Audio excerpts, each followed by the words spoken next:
এই অনেক যার জন্য আমরা এখানে সমবেত হয়েছি আমরা সবাই দাঁড়িয়ে সবাইকে অনুরোধ করছি যারা মানিক এভিনিউতে দাঁড়িয়েছেন, সাউথ প্লাজায় যারা আছেন, মাঠের পশ্চিম প্রান্তে যারা আছেন, মাঠের পূর্ব প্রান্তে যারা আছেন, যারা শুনতে পাচ্ছেন, প্রত্যেকের কাছে বিনীত অনুরোধ করছি পেছনে যেতে চাইবে তাদেরকে পেছনে যেতে সহযোগিতা করুন।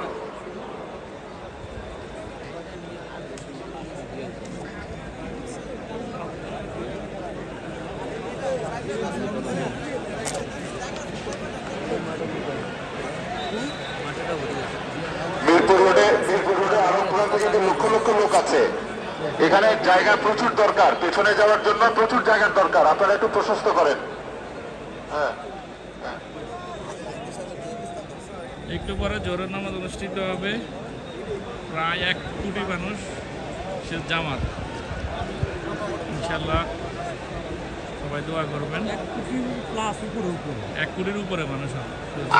আমার মনে হয় না মক্কা মদিনার পরে এত বড় জামাত আর কোনো নামাজের জামাত এত বড় হয়েছে।